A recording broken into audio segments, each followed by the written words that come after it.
Lists and likelihoods. The vixen in the coat of red, the hussy with the honey head, her frontal bones soft lapped up with hempen ringlets like the tup. The doxy in the vest of kid, rustling like the katydid, with panther's iron dark and wan, and dove's feet to walk upon.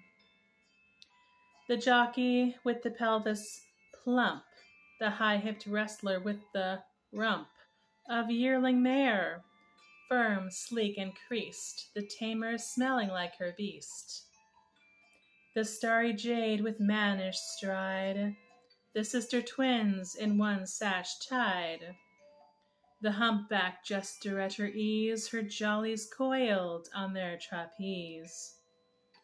The virgin with the patronage caul, stepping her rolling azure ball, the queen who in the night turned down the spikes of her husband's crown, therein to set her wench of bliss, the whole long year will be like this. For all the planets, stars, and zones run girlish to their marrow bones, and all the tides prognosticate not much of any other state. October hath 31 days. There was a time when still rhymed to the wild rib that had made her. Woman was attuned to every adder, every lion, every tiger, every wood thing, every water wight, every sky wanderer. Every apple was to her a whole superstition, and to quiet and to tame that bone, she whispered, Lord, Lord. But yet a little while, and she is most grisly impudent. As the earth sucked down her generations, body for body, became she less hollow for the Lord's priming. Any prating fellow with a lute at bottom, a handful of frills, a knee turned out, and a sweeping feather, could in one verse sing her full of earth. And indeed, for what our minstrels have to account themselves guilty will perhaps with the tibia of Caesar lie unchartered in the tomb of no man's memory, a long lethal aeon. He was Lord my own, and cock-sparrow of her trembling. He was both adder in the grass and pippin on the bough. He was the rush waving and the bolt upon the door, and the exceeding crammed larder wherein she sat filching, a nibbling mouse of pang and pang again. And yet, by yet a body and a body went under, and she lost both God and man. So devilled of appetite that no food was her winning portion. God passed and man passed, and maternity went by, as but the dust under the heel of one marching, and she saw herself becoming thin batter and no wise bread. And she leaned at her casement and wept most bitterly. She climbed down the stairs by stair made her moan, and into the streets went by lamp post and pillar, singing and sobbing, Auprès de ma blonde, by haberdasher and butcher.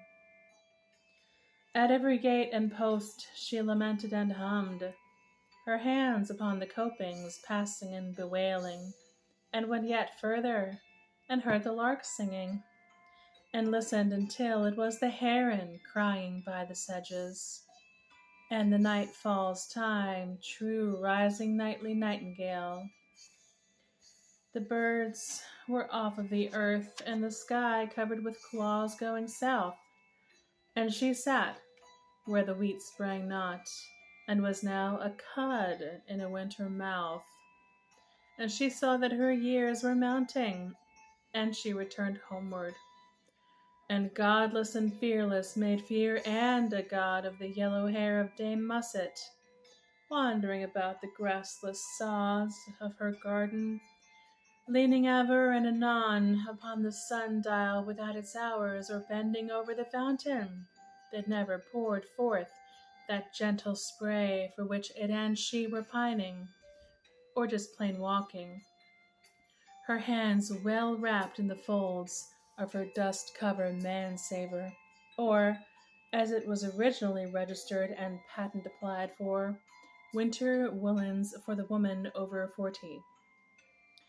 Did then Daisy Downpour, for so she might as well be called as any other, let down her mouse-colored insufficient hemispherical quantity of hair, thrilled loose a shoulder, thus exposing to the gaze of Dame Musset, had she looked, the machine-hooked glory of a pair of near-pink undergarments most luringly loosened in the weave at full good 4 points. "If this," said Daisy, "does not secure me God, then a linen rose tossed at my love's hour of need should bring her to my surface." And casting it, Dame Musset went around and around. Underfoot it went, and down into the earth, and there descended.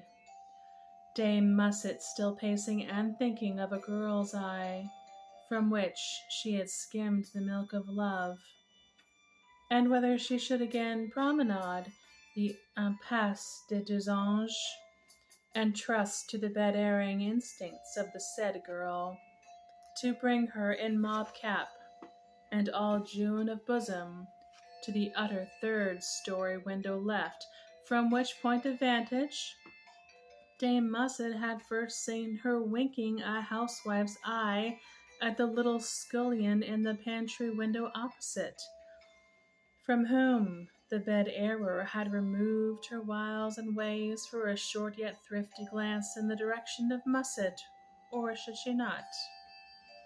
For flank on flank, Jew on Christian, had bedded throughout her gentle forefathers to the tune of many an aristocratic artery athwart many a crude civilian.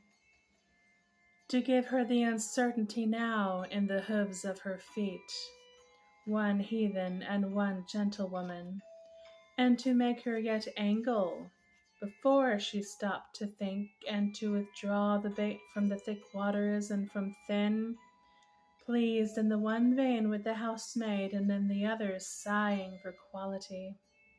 Nay, it was beneath her, as was also the prying, overlooking eye of Daisy Downpour, for she was known in the arrondissement as corset-maker, and a woman so much of the people that she had clung to them, palm on palm, down to the very first, who had decided to plant orchids in his bean-rows, and thus started all the strain of difference between a lady and no lady at all.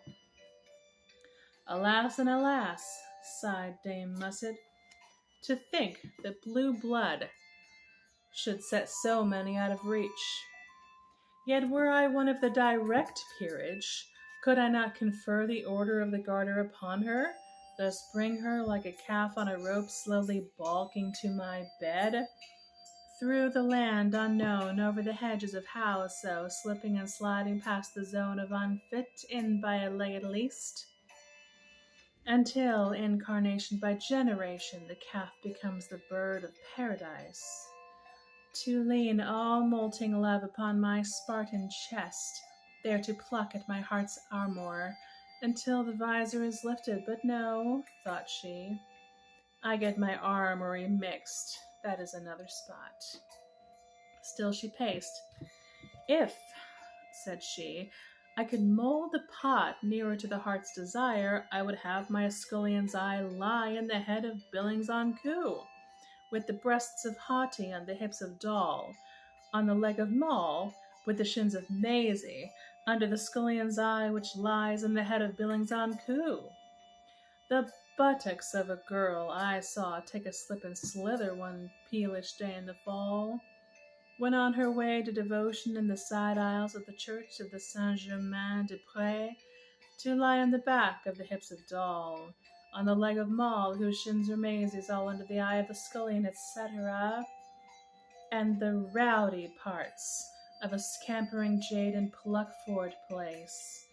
On the front of the back, that was a girl seen one peelish day, all under the scullion's eye, with the breasts of Haughty on the hips of Doll, with the leg of Moll, whose shins are Maisie's, all under the scullion's eye, and the head of Billings on Coo. But the hand, she said, must be Queen Anne's, to smooth down the dress with the rightful and elegant gesture necessary to cover the hip. That was, and the rowdy part, etc., and the things that were done. Oh, monstrous pot, she sighed. Oh, heinous potter. Oh, refined, a joke that once smashed to bits, it must go a-go-going. And when once concocted, must eternally be by another's whim. We should be able to order our ladies as we would, and not as they come. Could any haphazard be as choice as I could pick and prefer, if this dearing were left scattered about at leg counter and head rack? Ah, how I could choose, were I not floor walked and pounced upon at every step. Yet never by so much as a feature did she choose in her roving, one tendon, nay, not so much as a sternum bone or a coxle of Daisy Downpour, and by so much indifference, packed down on scorn, became she first God, then God Almighty, then God dumbfounding, and still later God help us, and finally God damn to Daisy Downpour. Year on year, she leaned in her pink hook weave under kirtle, singing Auprès de ma blonde, and autumn by autumn tossed a tattered linen rose, and age by age became more god-haunted and demon-seeking, until Dame Musset, who was in a way an Amazon unhorsed, feared her more than she noticed her, and noticed her yet more than she liked her, and liked her not at all. That woman, she said to her folly, Senorita Flyabout, knows when I go and come, when I bed and when I arise, and all she has asked of me these 10 years is that on the day I shall find a need of her, I shall place a pot of geraniums on my sill, and she will come flying to me.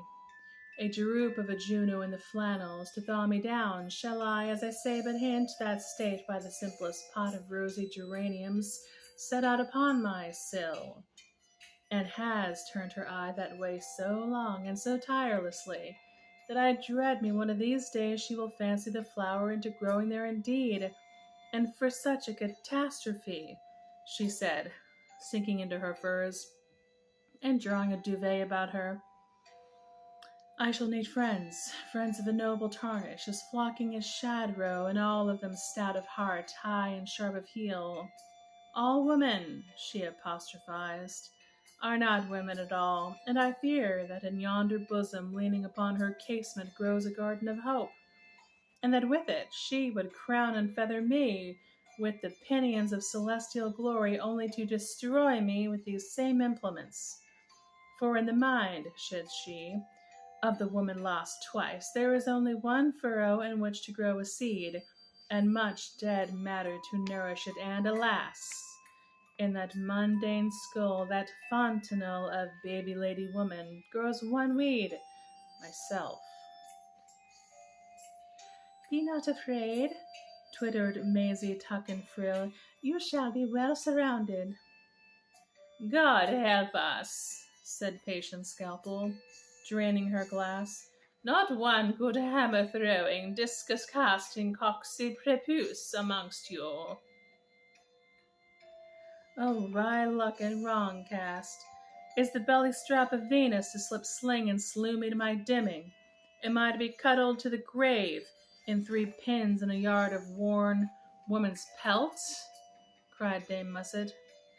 All in my willy-nilly years, when I should find custom only, and never a sly waylaying drab in the dark to gin and make a catch of me. No longing lingering at turnstile and toll gate, at door-lock and keyhole.